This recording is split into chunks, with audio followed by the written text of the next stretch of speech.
내가 그것을 왜 하고 있는지 잊어버릴 때가 있습니다. 매너리즘에 빠질 때가 있어요. 우리가 예수 믿고 교회 다니며 신앙생활을 하는 것도 예외가 아닙니다. 그래서 우리는 가끔 가다가 질문해 봐야 돼요. 스스로에게. 나는 왜 예수를 믿고 있나? 내가 왜 하나님을 섬기지?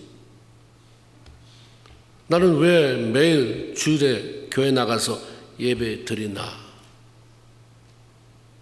분명한 답을 갖고 있지 못하면 우리는 습관에 빠져서 아무런 감동도 없이 유익 없이 그냥 종교 생활을 반복할 수밖에 없습니다. 이미 우리 안에는 그게 체질적으로 습관이 돼서 그냥 생각 없이도 나와요. 생각 없이도 봉사하고 그렇게 자동적으로 이 몸이 세팅이 돼버린 부분이 많이 있습니다.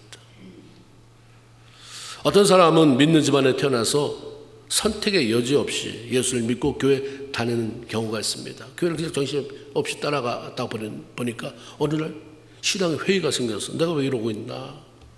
교회를 떠나는 사람이 있기도 하고 그냥 그렇게 다니는 줄 알고 다니다가 어느 날 예수를 제대로 만나서 예수 내 구주를 고백하며 새로운 신앙의 단계로 올라가는 그런 사람들도 있습니다. 어떤 사람들은 위기 속에서 전도를 받고 예수 믿게 되어 교회 나옵니다. 사람은 다양한 이유로 예수를 믿고 하나님을 섬기며 살아가죠. 그러나 우리가 반드시 예수 믿고 구원받아서 하나님을 섬기며 살아가야 하는 분명한 이유가 있는데 그게 뭐냐면 때가 되면 사람이 죽는다는 거예요. 죽음만 없어도 우리가 이 땅에 영원히 산다면 뭐 예수는 뭐로 믿어요? 하나님 뭐로 그렇게 열심히 섬기겠습니까? 죽는다는 거예요. 죽는다. 거긴 예의가 없잖아요. 다 죽어요. 우리가 신앙생활 했던 중에서 여러분들이 벌써 이 땅에서 떠났어요. 어떤 때는 그걸 생각하면 상실감도 찾아오가. 또 누가 또 떠나고 그 다음에 나도 가겠지. 다 떠나요. 그러면 사람이 죽는 것과 예수를 믿어야 하는 것은 무슨 관계가 있는가? 우리 인생에 이 땅에서 죽는 것으로 끝나지 않고 그 외에 심판이 있다고 말씀하시기 때문입니다. 히브리서 9장 20절에 27절에 한 번 죽는 것은 사람에게 정했다. 누구도 피해갈 수 없다.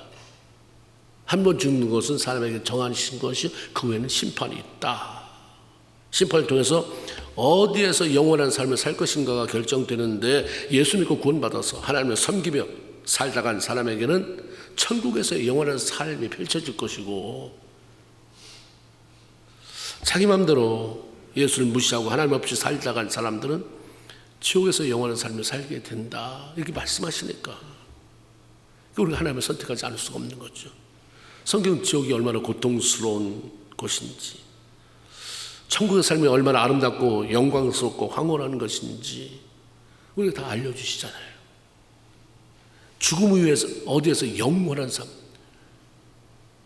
이 땅의 삶은 아무리 오래 살아도 제한되지만 그 나라에서는 영원한 삶이 계속되어지는데 어디서 영원한 삶을 살 것인가에 대한 결정은 이 땅의 삶에서 결정된다. 우리 누가복음에서 아브라함이 죽었잖아요. 그 부자와 거지 나사로가. 그 거지 나사로는 아브라함의 품에 안겼다고 그랬어요. 부자는 지옥에 그 불에 들어갔습니다. 그러는지 몰랐잖아요.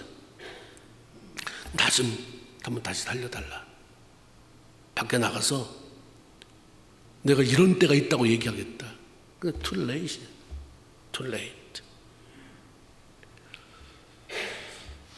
성경은 천국을 하나님의 나라로 표현하기도 합니다. 하나님의 나라는 하나님의 통치하신 하나님의 다스림이 미치는 영역을 말합니다. 그런데 우리가 하나님 나라라고 말할 때 죽어서 가는 그것이 분명하긴 하지만 이 땅에 사는 동안에도 그 천국을 경험하며 누릴 수 있다, 누려야 한다. 이게 성경 말씀이에요.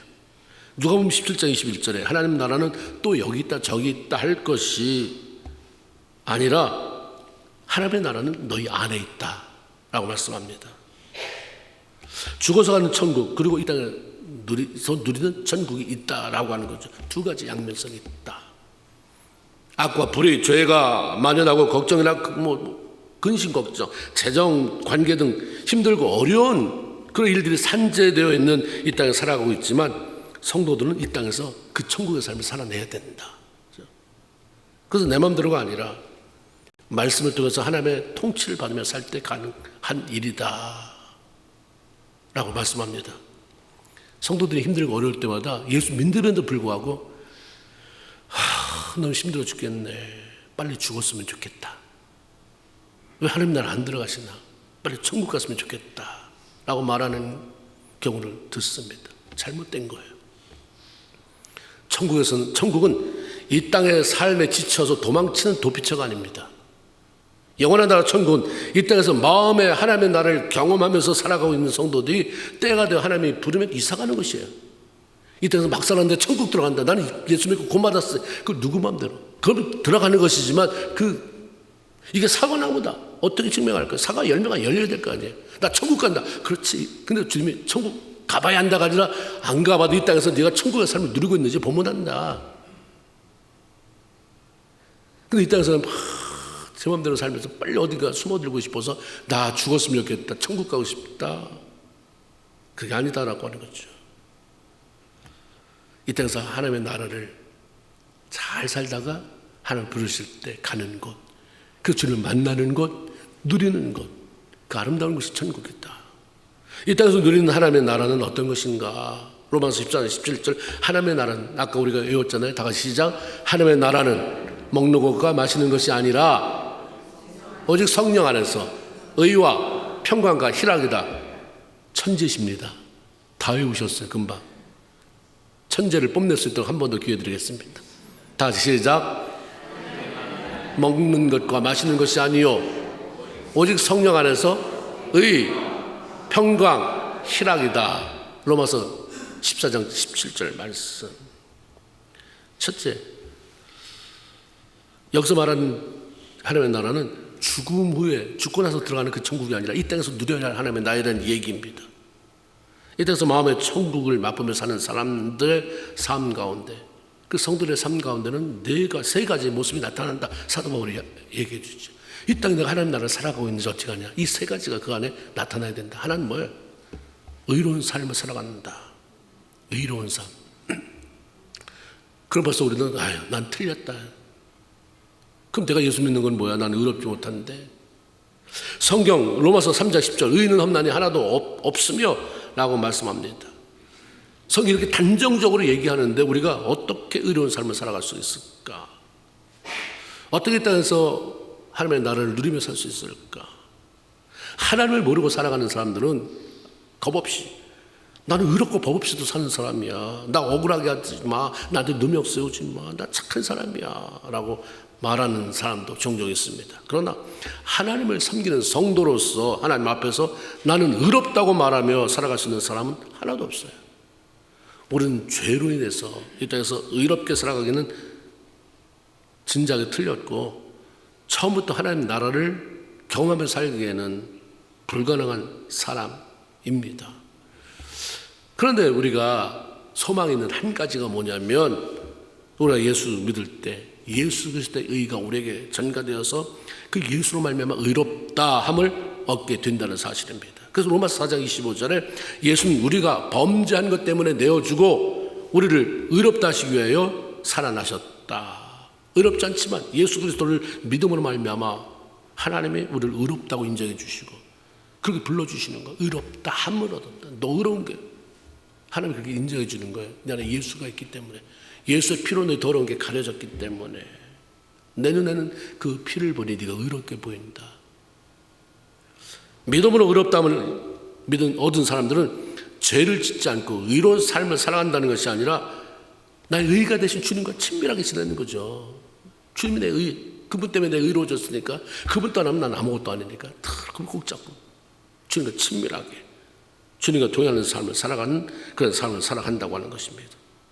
로마서 5장 1절 그러므로 우리가 믿음으로 의롭다함을 얻었은즉 우리 주 예수 그리스도를 말미암아 하나님과 더불어 화평을 누리자. 여기 초점 있는 거 자꾸 하나님과 친해지려고, 하나님 가까워지려고. 저는 하나님 나라를 누리고 있구나. 그러니까 다른 거에 먹는 것과 마시는 것, 그거에 너무 다 뺏기고 살지 않는다는 거예요. 그걸 무시한다, 그게 필요 없다가 아니라 먹는 것과 마시는 거에 매이지 아니하고 하나님과 평화, 화평을 누리는 삶에 초점이 맞춰집니다. 천국은 왜 천국인가? 이 다음에 죽음한 천국은 왜 천국입니까? 하나님이 거기 계시니까. 하나님이 우리를 통치하시기 때문에 그 천국입니다. 그러므로 우리가 예수를 믿고 그분으로 말미암아서 의롭게 된 자로 하나님과 가까이 하고 그분의 인도함을 받으며 동행할 때, 그런 삶을 살아갈 때 이 땅에서도 하나님의 나라 통치가 이루어지니까 하나님의 나라를 맛볼 수가 있게 되는 거예요. 천국같이 장소적으로 하나님 완벽하게 구비된 그런 천국이 아니라 내 마음의 천국이 이루어진다. 우리 이 땅에 사는 동안에 구원받은 자가 예수를 받은 의의를 가지고 하나님과 친밀하게 살려고 얼마나 그런 사람 추구하며 살아가는가. 관심 없게 살지 마세요. 하나님, 나 친하게 살아가고 있는가? 내가 주님과 동행하고 있는가? 그걸 물어보셔야 돼요. 또 하나는 평화의 삶을 산다. 평강의 삶을 산다. 피스. 평강은 삶의 모든 짐들, 모든 문제들 주 앞에 내어 맡김으로 말미암아 주어지는 내면의 고요함. 그죠? 막 파도 치는 것처럼 요동치는데 내 영혼 평안해, 내 영혼 평안해 아니잖아요. 주변의 환경이 그렇게 요동쳐도 내 마음이 하나님만 막 맡기고 사니까 있어지는 그 고요함. 그러려면 그래라. 속썩이려면 속썩여라. 문제, 물질, 그래. 하나님이 내 삶 모르시겠어? 아시는데. 내어 맡긴 자가 누리는 그 고요함, 그 평강일 뿐만 아니라 이웃과의 관계가 화목하게 만들어 사는 것까지도 포함됩니다. 땅에서 하나님의 통치를 받으며 천국을 경험하며 살아가는 사람들은 하나님께 맡긴 자의 평강함만이 아니라 이웃과의 관계도 화평하게 만들어간다. 화평, 평화, 평강. 로마서 12장 18절에 할 수 있거든 너희로서는, 우리에게 하시는 말씀이에요. 하나님 나라를 살아가는 너희는 할 수 있거든. 모든 사람과 더불어 화목해라. 예수 믿는 사람이 특히 교회 안에 다니면서 저 사람 꼴보기 있다고 하는, 그래서 말하고 싶지 않아. 저 사람이 오면 이쪽으로 피하고 저 사람이 오면 이쪽으로 피하고 말하면 대답하고 싶지 않아. 이러지 말고 화목해라. 근데 영어 성경으로 if it is possible, as far as it depends on, 그렇게 돼 있어요.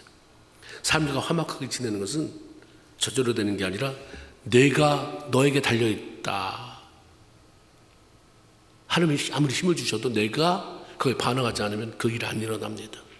상대방이 어떻게 하든 상관없이 내가 어떻게 반응하기로 결정하느냐에 따라서 분란과 싸움을 일으킬 수도 있고 화평을 도모할 수도 있습니다. 막 공격해오잖아요. 나 바보야? 내가 저 사람한테 얻어먹고 사는 거지야? 나라고 왜 가만히 있어야 돼? 너 일로 좀 와봐. 내가 결정할 수 있어요. 그러나 몰라서 그렇지. 집안이 굉장히 힘든가 보다. 어려움이 있나 보다. 마음에 자식이 속을 세게 나 보다. 아니면 은혜가 떨어졌나 보다. 하나님, 저를 불쌍히 해주세요. 이건 우리가 결정할 수 있다. 그럼 뭘 결정할 것이냐? 화평을 도모하는, 하나님의 뜻을 따라서 화평을 도모하는 삶을 살아라. 그게 이 땅에서 천국을 맛보는 자의 삶이다. 예수님은 마태복음 5장 9절에 화평케 하는 자는 복이 있나니 그들이 하나님의 아들이라 일컬음을 받는다. 나 하나님의 아들이요.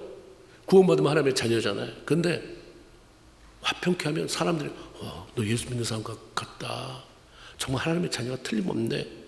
그렇게 얘기한다는 거예요. 다른 사람이 하나님의 아들이라고 인정한다는 거예요. 하나님의 나라를 이 땅에서 누리는 사람들의 삶 속에는 평강이 있습니다.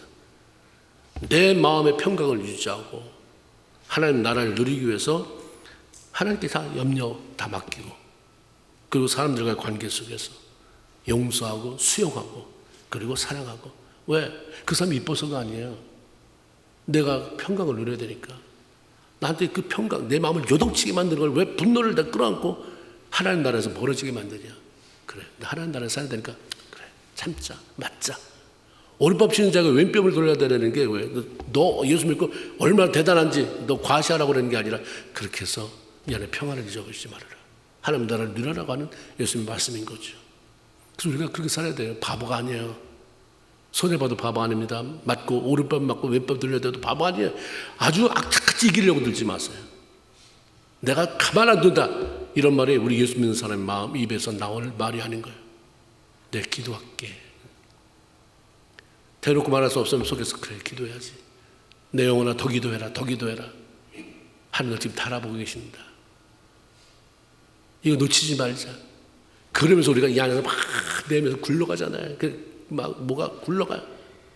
그래서 우리는 막 굴삭기가 굴러가서 막 갈려지는 것이고 두톤도 병이 얇아지는 것이고 하나님과의 관계 통로가 넓혀지고 이러면서 우리가 신앙이 성숙해 가는 것입니다. 그런 게 없이 내가 감정들은 맨날 치고받고 싸우니까 신앙이 안 자라는데, 여러분 생각해 보세요. 신앙은 하나도 안 자라는데 직분을 받아. 점점 집사가 돼, 권사가 돼, 장로가 돼, 목사가 돼. 그러니 하나도 안 깎이고 하나도 변화가 안 됐는데 직분만 올라가면 그 직분자가 무슨 영향력을 파워 있게 할 수 있겠느냐. 이거 해라. 하나님의 나라가 임하면, 하나님의 통치가 임하면, 그렇죠? 우리 안에 그 평강을 유지하기, 내 안에 갖기 위해서 포기하고 하나님 붙잡으면 그를 두고 사람이 놀라운 역사가 일어나는 거예요.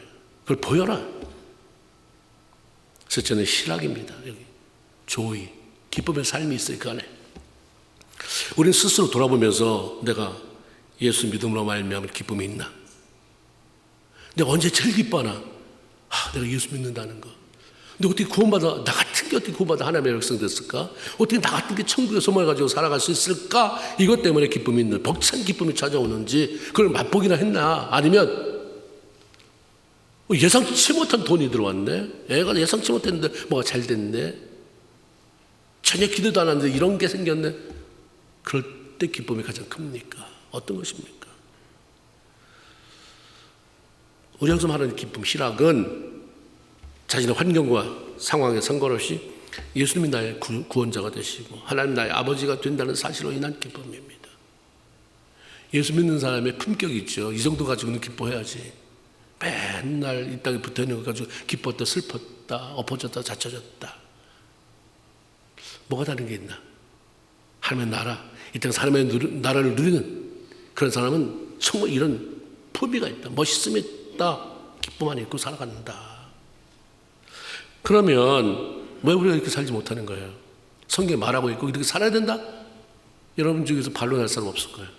어렵지만 그러고 어떻게 살아낼 수 있어요? 라는 말은 할 수 있지만 안 돼. 왜 우리가 기쁨으로 살아야 돼? 내 감정이 없어. 슬플 때는 슬퍼야 되고 악에 바치면 악을 쏟아내야 되지. 안 돼. 세상 사람은 그렇게 말할 수 있지만 예수 믿고 최소한 구원받았다는 사람은 다 동의할 것입니다. 그런데 문제는 안 된다고 하는 거예요. 왜 안 되는가? 왜 그렇게 살지 못하는가? 죽어서 천국에 간다는 확신이 있는 사람들은 이 땅에 머무는 동안에 주로 말미암아 의와 평강과 기쁨이 가득 채워진 천국을 경험하며 살아가야 하는데 왜 안 되는가? 이걸 고민해야 돼요. 왜 사업이 안 되나? 왜 애가 안 되나? 왜 남편이 속을 썩이나? 아내가 속을 썩이나? 자식이 속을 썩이나? 왜 안 되나? 왜 그런가는 많이 물어보는데 왜 내 안에 예수로 말미암은 마음의 천국이 이루어지지 않는가? 무엇 때문에 그럴까? 왜 내 안에 기쁨이 없나? 근데 왜 평안이 없나? 근데 수십 년 예수를 믿었는데도 왜 이렇게 내 안에 기쁨이 없나? 왜 그런가? 왜 그럴까? 주님 뭐죠? 물어보고 사느냐 하는 것입니다. 그래서 성경이 대답해요. 그래서 우리가 노력하지 않아서도 아니고 우리가 무능해서도 아니고 우리를 공격하는 사단의 도전 때문이다. 마태복음 12장 28절에 그러나 주님이 하신 말씀이에요. 내가 성령을 힘입어 귀신을 쫓아내는 거면 하나님의 나라가 너희 안에 임하였느니라. 하나님의 나라가 의와 희락과 평강과 희락이 언제, 그 하나님의 나라가 언제 온전히 우리 안에 들어오게 되냐면 귀신이 쫓겨나갈 때. 귀신이 쫓겨나가면 하나님의 나라가 내 안에 임한다. 왜 그러냐면 사단에게 잃어버리고 빼앗은 것을 찾아오기 때문입니다. 뺏기는구나. 우리가 이렇게 못 사는 게 아니라 이걸 뺏기는구나. 문단속을 잘 못하는 사람이 너무 많은 거죠. 이게 소중하지 않으니까 그냥 문 열어놓고 다녀요. 우리 집은 뭐 문 열어놔도 괜찮아. 잃어버릴 게 없는데 자유함도 있지만 정말 보석들을 많이 가진 사람들이 문 열고 다니겠어요? 문 잡고 다니고 문단속 잘하겠죠. 나는 소중한 거 뺏기면 안 된다. 그러니까 문단속하는 거예요. 악한 사단에게. 그 악한 사단이 뿔 달리고 오는 게 아니라 사람을 통해서 내가 사단 노릇하고 나를 긁는데도 불구하고 지켜나가는 거죠. 그걸 못 지켜나가고 뺏기니까 그런 것입니다. 요한복음 10장 10절에 보면 사단에 대해서, 사단은 하나, 그 밑에 졸개들이 많은 거예요. 다 귀신들이 조직적으로 움직여요. 요한복음 10장 10절 도적이 오는 것은 도적질하고 죽이고 멸망시키는 것뿐이다. 그게 끝이야. 왜 사탄이 그렇게 날뛰는데 네 안에서 뺏어오려고 그러는 거예요. 도둑질, 죽이고 멸망. 마침내 너 망하. 예수 믿다 망했다. 그렇게 열심히 하더니 어디 간지 사라져버리고 말았네. 그러더니 참 관계를 엉망진창을 하고 어디로 잠복했대. 사단은 내가 성공했다가 되는 거죠. 이런 일을 위해서. 도둑은 바로 우리의 삶을 망가뜨리고 사단의 지령을 밟고 침투해 들어오는 귀신을 말하는 거예요. 예수님은 왜 사탄을 도둑이라고 표현했을까? 첫째, 도둑은 미리 알려줘. 나 도둑님인데요. 그거 몇 번지 맞죠? 전화번호 받으시고 오늘 12시 반에 거기 갑니다. 문 닫아서 잘하든지 무서우면 떠나가 있든지 이러지 않아요. 몰래 와요. 그냥 몰래. 대낮에 오는 도둑 없어요. 언제 와요? 밤에 어두컴컴할 때. 마음이 밝게 열렸는데 하나님 향해서 밝은데 그때 사단이 침투하지 못해요. 어두울 때 들어와요. 문 닫아서까지 못할 때, 마음이 어두울 때. 어떤 이유로 우리가 하나님으로부터 떠나서 마음이 어두워지고 마음이 활짝 열려져 버려요. 그냥 모르겠다, 될 대로 되라. 내가 언제까지 이렇게 참으면서 살아야 돼? 그러니까 참으니까 힘들어요. 은혜로 그렇게 돼야 되는데 내가 막 참고 그렇게 참는 게 아니잖아요. 그렇게 참아서는 평생 해야 되는 신앙생활을 어떻게 해야 되겠어요? 어떻게 할 수가 없습니다. 하나님 힘 주셔서 되어지는 역사가 일어나야 돼요. 그래서 귀신이 어두울 때 우리 마음에 누군가 상처받았다, 시험 들었다, 뭐가 뜻대로 다 안 된다, 막 이런저런 걱정, 의심으로 어두워질 때, 네 마음에 대낮이지만 네 마음은 캄캄한 밤이구나. 밤 11시, 12시네. 그럼 내가 활동해 볼까? 문까지 열어놨네. 들어오면 좋은 것, 숨쉴만 하는 내 안에서 하나님과 친밀하게 지내려고 하는, 가까이 지내려고 하는 그 의로 다 망가뜨려 놓아요. 그리고 우리 안에 기쁨 다 뺏어가요. 우리 안에 평강, 그게 평생이 아니라 왔다 갔다 한단 말이에요. 어떤 때 보면 여러분 마음에 예수 믿는데도 그거 다 뺏기잖아요. 왜 그럴까? 배우야, 사탄이에요. 이게 그놈 때문에, 누구 때문에, 아니요. 주님이 말씀하신 것은 사단이 도둑질을 해서 그렇다. 사단이 할 수 있는 귀신들이 뭘 도둑질하냐? 너희 집에서 금, 은, 보화를 뺏어가디? 아니에요. 나의 마음에 들어가서 의를 뺏어가지 않느냐, 평강을 뺏어가지 않느냐, 신앙을 뺏어가지 않느냐. 그럼 지금 내가 주님 앞에 친밀함이 없고 그 살고 싶은 마음, 주님에서 막 열정, 왜? 마음 뺏겼으니까 그런 거예요. 여러분이 언젠가 구원의 확신이 있고 기쁨이 없었으면 하나님이 살아계시는구나 한 번이라도 느끼지 않았다면 이 자리에 와 있을 수가 없어요. 그리고 와 있는데 왜 힘이 없나, 왜 어두운가? 뺏겼기 때문에. 의와 평강과 희락을 뺏기고 나니까 성도들이 하나님과의 관계가 깨집니다. 내면의 평강이 깨져서 불안하고 사람들과의 관계도 원만하지 못하고 용서 못하니까 엉망진창이 되고 원수로 만들어버립니다. 그래서 신앙생활 하기는 하는데 교회를 안 갈 수는 없는데 도대체 내 삶에 망가진 걸 어디서부터 손대서 어떻게 픽스해야 되나, 어떻게 수리를 해야 되나, 그렇게 힘들어져요. 예수 믿으면서도 사단에게 의와 평강, 희락을 뺏기고 살아가는 사람들의 삶은 어둡습니다. 우울해요. 불안합니다. 그냥 화가 있어요. 화가. 내 마음에 괜히 화가 미쳐오는데, 주님이 나를 구원하셨지만 내 배후에 악한 사단이 조롱하는 부분이 있구나. 이걸 틀어지고 있는 게 있구나. 아주 교활해요, 사탄은. 왜 한 집이 어둡고 들어가기 싫고 답답하게 느껴지는가? 사단이 들락날락거리면서 다 헤집어 놓았기 때문에. 그래서 사람들의 마음을 쥐고 있던 귀신들이 쫓겨나고 왕이신 하나님의 통치가 회복될 때 의와 희락과 평강, 그런 삶이 회복되고 다시 우리 내면에 하나님의 나라, 하나님의 통치가 이루어지게 되는 것입니다. 이 땅에서 누리는 하나님의 나라는 그렇습니다. 그럼 어떻게 그런 것이 가능한가? 사람들은 싫어요. 21세기에 지금 AI가 다 대답해주고 로봇이 인간의 일을 다 해주고 이런데 귀신 얘기, 제발 우리 목사님 다 좋은데 귀신 얘기만 하지 말라고 그래요. 그거 하지 말라는 것 중에 두 가지가 있는데, 하나는 귀신 얘기, 또 하나는 예수님 다시 온다는 종말 얘기 하지 말라는 사람들이 있어요. 그런 얘기 하지 말라고. 왜요? 근데 대답이 웃겨요. 무서워요. 귀신 얘기하면 부인은 안 되는데 무서워. 그런데 예수님은 그 얘기를 굉장히 많이 하셨어요. 예수님 마지막 심판 때 영원한 불에 떨어질 존재이지만 아직도 사람들의 마음을 황폐케 만드는 귀신의 존재에 대해서 말씀하시고 쫓아내라 말씀해요. 그 마태복음 10장 1절에 보면 예수께서 그 12제자를 부르사, 예수님 제자를 왜 불렀을까? 다른 데는 같이 있고 복음 전하게 하시려고 이런 말씀이 있지만 이 마태복음 10장 1절에는 더러운 귀신을 쫓아내며 불러서 하나님이 무장시켜서 나가서 귀신 쫓아내라. 많은 경우가 이 냄새나고 더러운 귀신으로 말미암아서 회파되고 파괴되고 병들고, 그러니까 이 귀신을 쫓아내고 회복시켜라.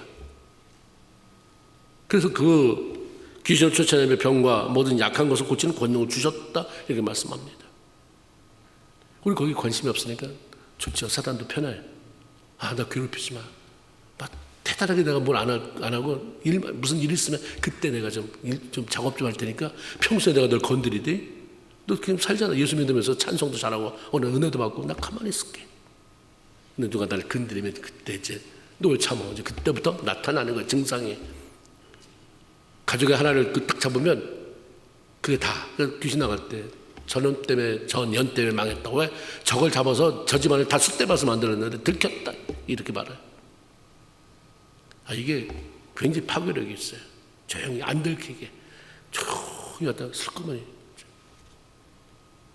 예수님 시험하러 왔다가 예수님 말씀을 대적하고 이기니까 거기 뭐라 그랬어요? 사탄이 대파했다 이랬어요? 아니요. 사탄이 잠시 자리를 피하더라. 피했어요. 그 다음부터 다시 방법 어떻게 제 예수 죽일까를 공략하다가 잡은 게 뭐예요? 가룟 유다. 이렇게 한단 말이에요. 우리가 이 말씀 있구나. 우리 삶 속에 이게 왜 그럴까? 나는 은혜를 사모하는데 왜 내가 사모하는 은혜와 상관없이 이런 일들이 있을까? 내 안에 악한 영이 사단이 악한 영이 내 안에 이렇게 도전해 오는구나. 그래서 마태복음 16장 마가복음 16장 17절에 주님 말씀하잖아요. 믿는 자들에게는 이런 표적이 따르니 뭘 믿어요? 교회 다니는 사람이 아니고 믿는 사람이에요. 예수 내 구주라고 고백하는 사람. 표적이 따르니 첫 번째를 그렇게 얘기했어요. 제가 내 이름으로 귀신을 쫓아내며 많은 게 있는데 첫 번째 귀신 쫓아내며 새 방울을 말하며 뱀을 찝으며 무슨 독을 마실 자도 해를 받지 아니하고 병든 자를 위해서 손을 얹어서 낫는다. 그래서 우리가 기도하는 거 하는데 믿는 자인데 왜 이런 일들이 안 나타납니까?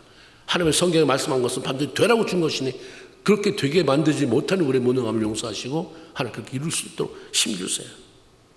그러면 귀신을 쫓아내버려 잃어버린 여유와 평강과 희락을 회복하고 하나님의 나라 천국을 누리며 살아가기 위해서 어떻게 해야 되나? 이게 쫓아나가야 되는데 그러기 위해서 어떻게 되냐 이 말이에요. 성령을 힘입어라.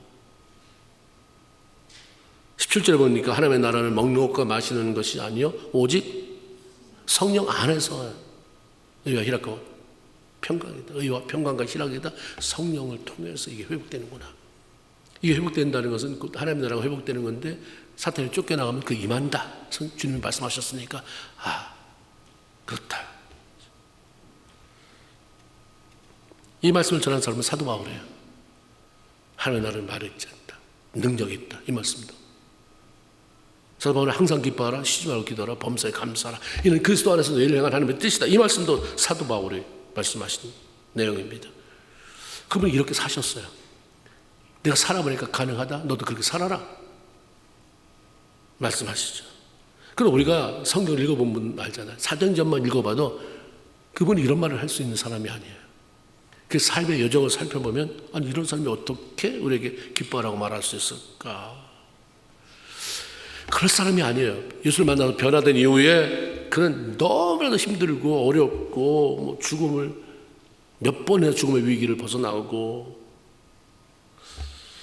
그런 고통스러운 삶을 살았던 사람입니다. 하나님으로부터 이방인들을 위한 그런 사도로 부름을 받아서 남이 안 갔던 곳곳에 가잖아요. 산을 넘어서 골짜기를 지나서 때로는 배를 타고 바다를 항해하면서 그때 받은 박해, 고난 상상할 수도 없는 거예요. 그 본인이 잠깐 자랑 삼아서가 아니라 나 이렇다, 이런 사람이다라고 자기 고백이 고린도후서 11장 28절, 23절, 26절까지 있는데 그렇게 얘기해요. 난 복음 전하면서 수없이 옥에 갇혔다. 40에서 하나 가면 39대잖아요. 그걸 5번이나 맞았다. 죽을 뻔했다. 돌에 맞기도 하고 배를 타고 가다가 파산해서 일주일을 그냥 깊은 바다에서 꼼짝없이 갇혀있기도 했다. 전도 여행을 하는 동안에 강도가 위협을 했고, 또 동족이 같은 유대인들도 내가 예수 전한다고 죽이려고 들기도 하고, 이방인들로 말미암은 위협, 신의 위협, 광야의 위협, 바다의 위협을 당했다. 여러 번 자지 못했고, 줄이고 목마르고 춥고 굶고 헐벗었다. 이렇다고 한다면 여러분 웬만하면 나 목사 못해, 이런 거는 이 정도까지는 않아. 내가 예수 믿으면 뭐 목사가 되면, 장로가 되면 뭐 고난이 오고 내가 감당해야 된다는 걸 알지만 이 정도? 못하지. 그런데 사도 바울 아시잖아요. 그 고통 속에서도 그는 복음 전도자로서의 사명을 포기하지 않았어요. 오히려 사도행전 20장 24절을 보면 내가 달려갈 길과 나의 주에서께 받은 사명 곧 하나님의 은혜의 복음을 증언하는 일을 마치려면 내 생명을 조금도 아까울 것으로 여기지 않는다. 로마서 8장 35절 39절에 비록 환난과 고난과 박해와 기근과 위협과 칼로 위협하는 일들이 나에게 찾아온다 할지라도 나는 결코 예수 그리스도의 사랑에서 끊을 수 없다. 어떤 것도 날 끊을 수 없다. 난 이렇게 살 거다. 너무 좋은 이 기쁨. 육체 그런 고통들, 어려움들 잠깐이고 하나님이 주신 영원한 기쁨, 내가 이거 포기할 수 없고, 그리고 나는 이제 좀 있으면 잠시 지나면 영원한 날에 하나님이 나를 위해서 의의 면류관이 예배되었는데 나는 포기할 수 없다. 어떻게 이런 삶을 살아갈 수 있었을까? 본인이 얘기하잖아요. 성령 충만.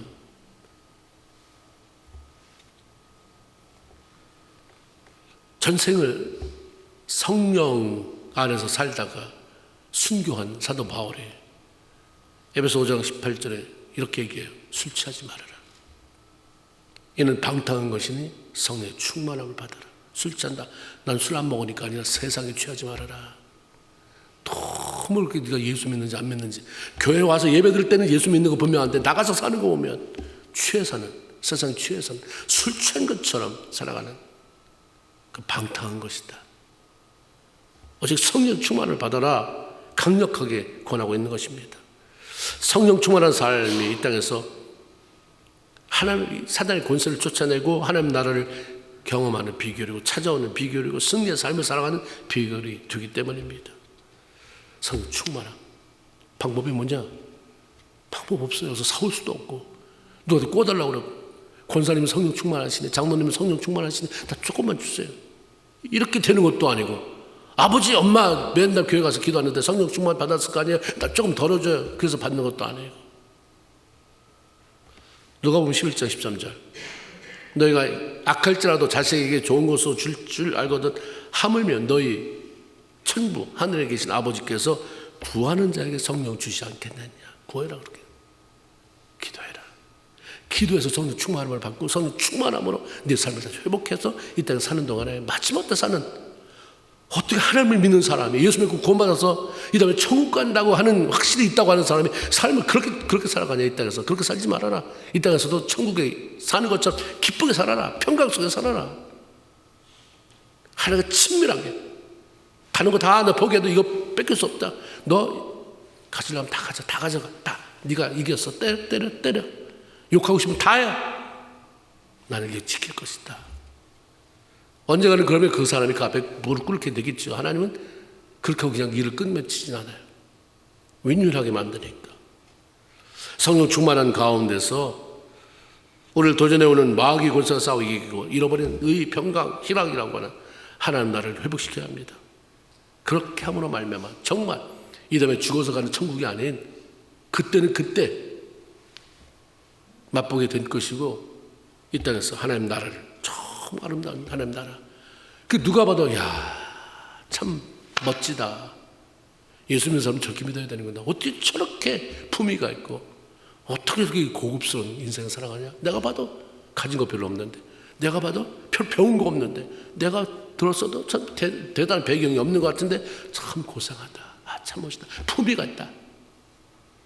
참 사람이 예수 믿는데 저렇게 멋있구나. 이 땅에 누릴 수 있는 거 다 누리며 살아가는 하나님의 자녀들 다 되길 제 이름으로 축원을 드립니다. 아멘. 기도합시다.